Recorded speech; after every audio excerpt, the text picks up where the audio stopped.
I won't do it, I won't. Yes, you will. You're now listening to the All the Good Names Were Gone podcast. What? Hosted by Maddie with Colby and Fost. Brace yourself.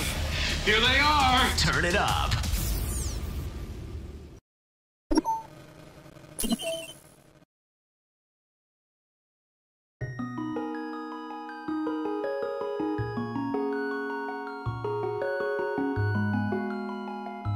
Hey everybody, what's going on? Your host, LovelyCheesePizza here. Welcome back to Let's Play some more The Legend of Zelda, A Link to the Past. So here's the dilemma we're in right now. Last time we were able to knock out the third dungeon up there in Skull Woods, or Lost Skull Woods as I had named it, and Dungeon 4 is right there.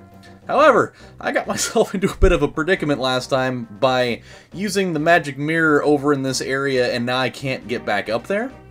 But, and now I'm trying to figure out how to get back over there efficiently. Wait a minute! Oh, I'm an idiot. Okay, my bad. I totally know what we can do. Oh, that's so stupid. Use the magic mirror here. Oh, I don't know how I didn't think of that last time. I got myself all, like, backwards and shit, like trying to concoct an idea, and it's literally as easy as this. If I go back up this way in the light world through town, and go back up into the woods, you know, still in the light world and whatnot, there's totally a teleport tile there that I can actually access. I need to go, like, through the forest to use it. I can't take it, you know, the front way because it's got the big-ass stone. But it's totally there! I can't believe I didn't think of that. Oh, that's infuriating. That's okay, though. So I should... let's see. I think I can just go in here, just the main entrance, and it should just be, like, not very far away. I don't think I have to do, like, that much traveling, you know, backwards through all of it. So let's see if that happens, because if we could get started and maybe get, like, halfway through Dungeon 4, that would be super sick. Yeah, come right over here. It totally should be right here, if I'm not mistaken. Is this what I was thinking? Oh yeah, it totally is! Oh man, how easy was that? I made that seem like it was such a hard task. But we're good. We're good. Alright. Okay, I can't go that way, but I can just loop around and then we're good. Yeah, oh, okay. Or you can totally get in the way and, like, put a shock through my system that just, like, blows me to Bermuda, but we're good. Alright, this is awesome. Super down with everything this is right now. Have we gone in here yet? In this little treasure chest minigame thing? I think there's like a heart piece we can get out of it, if we're lucky enough to pull it off. May I help you? You can open 2 chests for 30 rupees. Why don't you play? I will, actually, because it'll feel nice to have a little bit of retail therapy, if you know what I mean. Just blowing money for nothing, even though, you know, just for the sake of doing it. And having a very low percentage chance of actually winning the prize. We'll do it a few times, though. I'm interested in it. It'd be cool just to get that, if not for anything else, and win all of our money back. And if, you know, if nothing else comes out of it, we'll definitely, you know, at least win some cool prizes or something like that. Alright, what do we got? What do we got? What do we got? We're gonna go here. That's nothing. We'll mirror it and go over here. Alright, two more chances. I don't want to keep you here all day on this. We all know how poor my gambling prowess is, so, you know, you'll know when the iron's cold and you need to stop trying to strike it. Oh, there it is! Oh, yeah! Alright, the iron was certainly hotter than I had thought.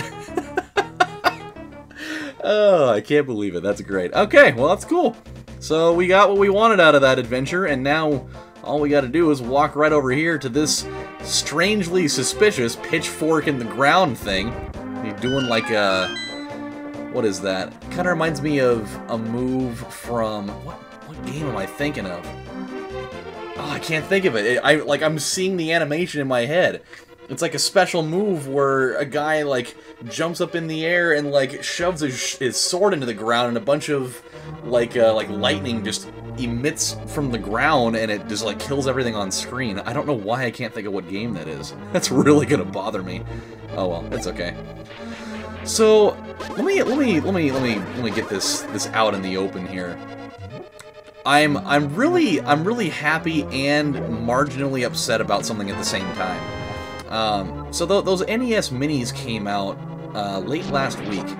I think it came out on like Friday, maybe Thursday. I don't remember which one it is, but they came out and they did super well. I'm really excited about that. By the way, I was really afraid that Nintendo was trying to cash in on nostalgia again and it was just gonna fall flat on its face, because we all know that the whole thing with like these like USB retro consoles, like what we've seen with like the Retron 5 and like the Famicom Twin or whatever, that they've been, and like the Retro Duo and things like that, like they've been kinda a mixed bag. Like sometimes they're really good, and like the emulation is done really well, and the controllers are nice and whatever, and sometimes they're really bad, where like the controllers primarily are the problem, where they're just like super flimsy and like they're not responsive, and they just, I don't know, just fucking suck. That's just a pretty plain way to put it. And so when I found out that these things came out and they like virtually sold out in like 2 hours, I think like the entire stock of those sold out in 2 hours at like almost every location that they were sold at, I was really happy about that. Like, I'm like good for Nintendo for that, man. Like they've been trailing in the whole console industry for a little while now. So for them to be able to pull a move like this, where they're releasing just a little mini console with 30 games on it, I'm pumped about that, man. Like sometimes you just got to do something like that, and I'm really cool that everybody responded to it. The thing that bothers me about this, though, are the people that are buying it and reselling it. Like they're just, and like, I guess, I mean, you gotta make your money, make your money, do whatever you gotta do. The thing that bothers me is the price that people are selling these damn things for. Like, this is an item, mind you, that retails for $59.99, unless, something crazy's going on, but these things retail for 60 bucks, and, so people are buying these things for 60, and the amount of inflation that's coming out of that is just legendary. I mean, the high, like, some people are selling these things for like a few $100s. I even saw, I've even seen like $1,000 before on this now. The most notable one that I can think of right away, though, is some person, I don't know who, I don't know where, some person was bold enough, they were bold enough to attempt to sell one of these things for $10,000. A $60 item, still in the box, for $10,000, and it sold. That is the most remarkable thing that I think I have ever heard. Oh man, I can't believe it. Like, how? Why even would be, I guess, even a better question to ask. Why would that sell for so much money? It's just it's a $60 item. I know that the demand is high, but why? I think the other part about this that is bothersome to me is, like, I feel like people are doing this, like, I feel like these people are forking out that type of cash because they think they're not going to make any more of them. And, if that's the case, I think Nintendo is making a dire mistake in doing that, because, I mean, you can make just a shit ton of money out of these things. Obviously, it's a successful model because people are coming back for more. I mean, that quickly. So make more of them. I mean, you don't need to have people selling these things for a bajillion dollars, especially when you're not the ones that are making it. I mean, good God. However, they totally have all the jams on it. That's what's cool, dude. They got like all the Mario games. They've got like Metroid. They've got all the Castlevania games. They've got Mike Tyson's Punch-Out. I think one of the things that was surprising to me in terms of two of the games that they had on it, that I was like, huh, that's kind of a weird choice, One of which was Startropics. Startropics is a good game. I'm not going to sit here and tell you that it isn't. Startropics is an awesome game. But it seems like, if we're talking about, like, the classics among all classics, that seems like a weird choice to me. It's definitely a cool game, but I don't know. Would I have put that in, like, the hierarchy of the top things to have in there? Probably not. But, you know, it's okay. Then the other one that was kind of another, you know, mildly questionable choice was, and this is just my preference, but instead of using the original Contra, they did Super C, which, I don't know, like, Super C, again, really cool game. I don't think it was better than the original one, not by any stretch, but, you know, what do I know? That just seemed like a weird one to me, because like whenever I think of Contra games for the NES, I mean, I immediately think of the original one. I never like Super C, while fun, totally an afterthought. Definitely not nearly as much of an afterthought as like Contra Hardcore, the crazy weird ass one for like that wasn't even really supposed to be a Contra game anyways, but they turned it into one. Was it Contra Hardcore? I think that was like a Sega Genesis title. Maybe I'm thinking of the wrong name here. But it's the other one. It's definitely the other one that came out that just... It was basically like the Super Mario 2 of Contra games. It's just a weird, awkward reskin of the original. Or not of the original, but it's like, you totally know this isn't a Contra game, but they put Contra characters in it just because. And it was horrible. It wasn't even, like, remotely good at all. I've played, like, a ROM image of it a number of times. I would never spend money on actually buying that piece of leaky stool, but, you know, some people did. But then it got me thinking, and I know, like, everybody's kind of throwing this idea out there is, I mean, how far are we away from getting the true MVP of everything and getting the Super Nintendo Classic? That's the one that I'm trying to get. I would love to have a Super Nintendo Mini. But in terms of that, what games would you put on it? I think is another really good question. And like, I think personally it would be really cool if they would allow you to customize what games you want to have on it. Like, have the ones, like, even for the NES Mini, like, have the ones that they're selling right now that already have the pre-packaged, you know, game list on them. But, I mean, they're just putting, like, ROM images onto these things, more or less. So, I think what would be cool is if they gave people an option to, like, spend a little bit more money, but allow them to choose from, like,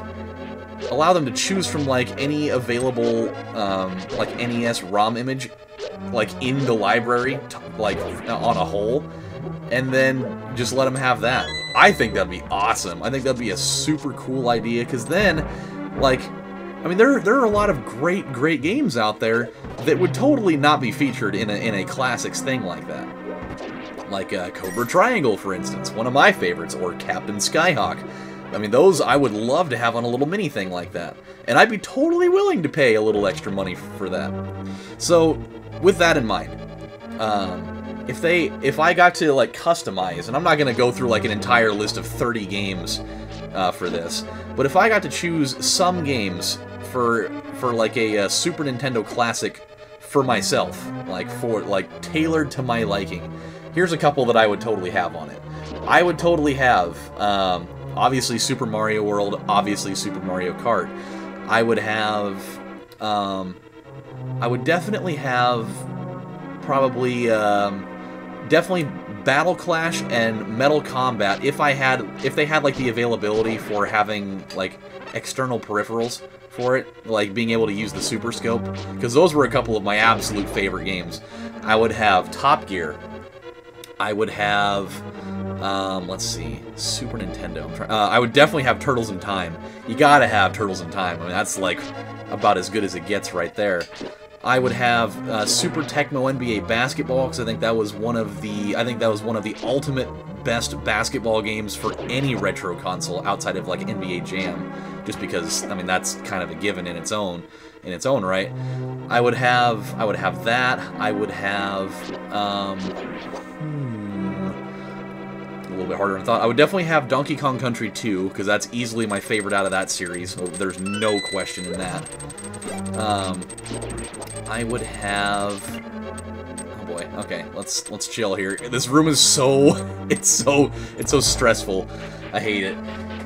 I would definitely have Madden 93 or 96. It'd be one of the two of those. Those are easily my two favorite games out of the Madden series. So I would totally do that. I would have... Oh boy, this is tough. I'm starting to get into a weird spot now with Super Nintendo games. I'm drawing blanks on like different ones that I liked. I think that I would actually love to have... I would love to have Earthbound. I've actually never played it before, which is going to sound fairly blasphemous from people. But I've never played it before. I really didn't get into RPG games very much at a young age. Like, that came much, much later in my gaming life. And so that would be a cool one to have, just for the sake of being able to play it.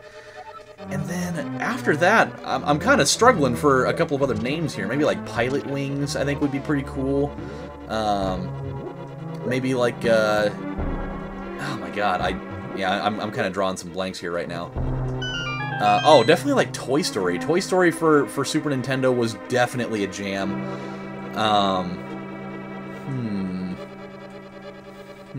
Oh, and definitely some Street Fighter and Mortal Kombat. Definitely got to have those.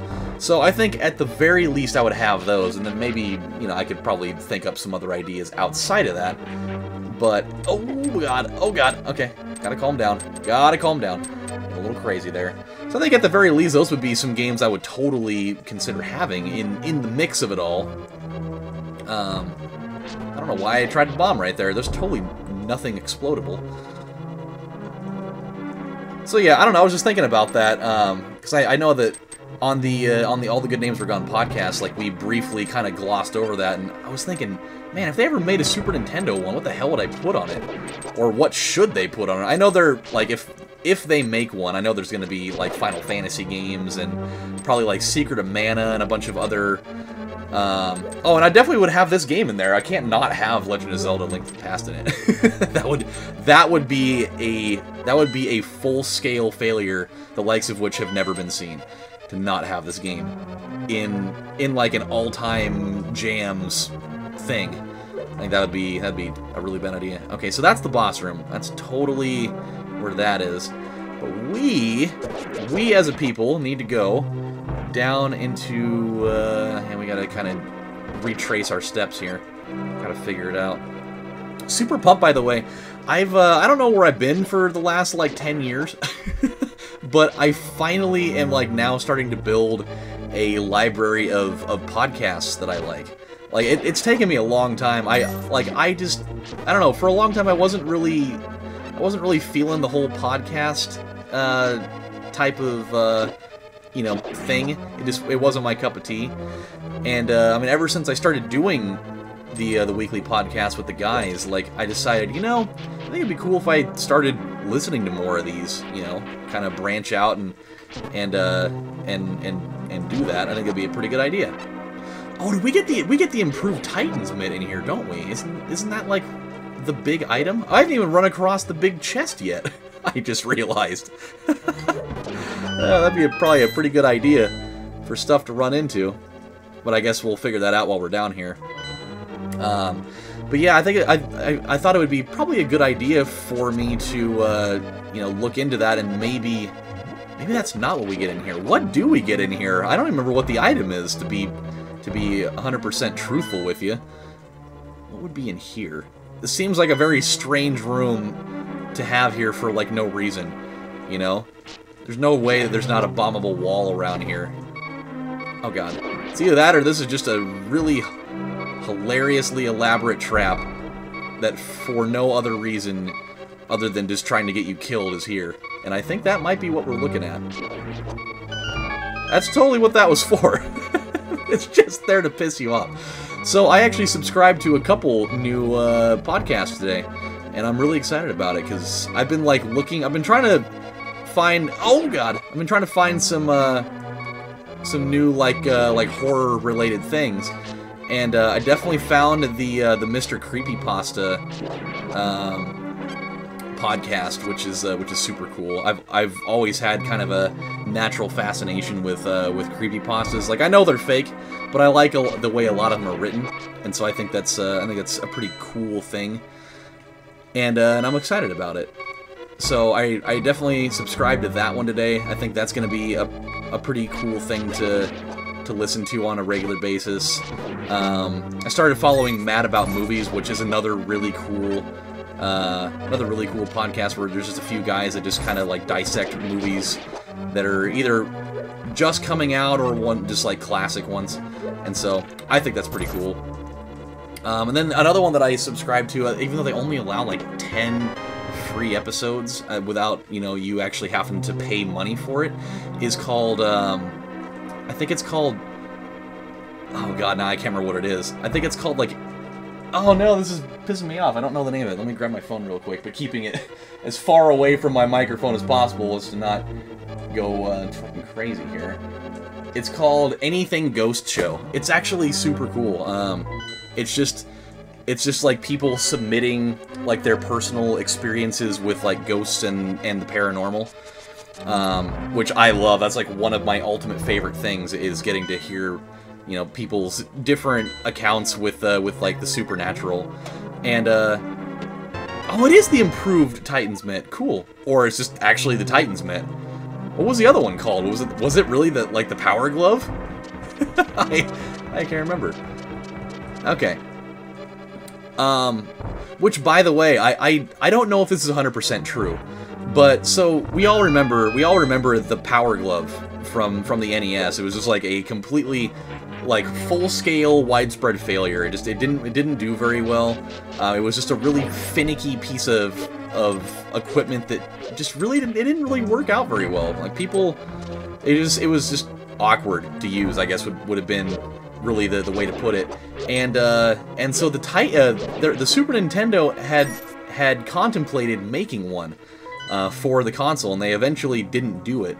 But they had initially thought of making one, and I think the prototype name of it was called the Titan's Mitt.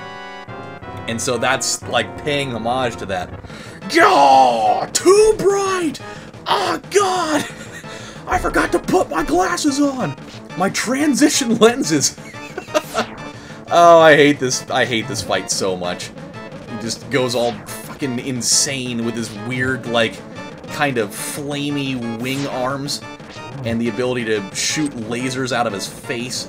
Just a nightmare. And he has no body. That's even worse. Or he does. He's just, like, able to replace his entire being. Oh god. Oh god. Oh god. Oh god. Oh no. Oh boy. Oh god. Okay, yeah, he's getting a little too headstrong right now. He's headstrong to take on anyone. Please, no! I know I've got fairies, but my god, he's got fairy godparents. Oh no! Oh damn it! I thought I was gonna be able to get that. I mean, he's not anticipating that I'm gonna come back to life after getting some Tinkerbell brand fairy dust sprinkled on my corpse. But, finally, Link has come back to defeat Blind, and he did it! Yes. I can't believe, by the way, that Dwayne "The Rock" Johnson is totally going to, he's totally gonna run for president in 2020. I can't wait to actually hear the real life campaign that he's going to actually call himself the People's Champ. You fucking know it. And at some point he's gonna go to, like, Columbus, Ohio for a rally. And just once he's gonna be like, finally, The Rock has come back to Columbus! And people are gonna lose it. I personally, I probably would too, if I were in that situation, because that would be pretty funny. But yeah. So, that's what that is. But, yeah, so the whole thing with the Everything Ghost show, I'm pretty excited. Like, I've listened to one full episode already, and it's just people submitting their accounts in, and, this guy, his name is, I'm trying to remember what his name is. I want to say that his name is Lex Wall. And he just, like, reads them off. And he's got, like, he's got a pretty solid voice for reading off, like, horror things like that. And sometimes people, like, they'll allow people to, like, call in or, like, do, like, an audio recording of their story and they'll let them read it off or something like that. And it's pretty cool. It's pretty cool. So for those of you that check out podcasts, definitely check those two out. They're pretty awesome. So with that said, my friends, we knocked out an entire dungeon today. It was actually a lot shorter than I remember. I mean, we're at 25 minutes, but that's a shorter dungeon than I remember. I think we did pretty well in there. So, when we come back on the next episode of Let's Play The Legend of Zelda: A Link to the Past, we are going to head towards the ice dungeon down there, or the ice palace, I believe it's called. And we're going to go head in there, but there are some things that we should probably do first. So we're going to kind of explore the area and figure out some things. So until then, my friends, this is your host, LovelyCheesePizza, saying thank you guys for watching, and I will see you next time, whether you like it or not. Bye, everybody. Thanks for watching. I appreciate it. Bye, guys.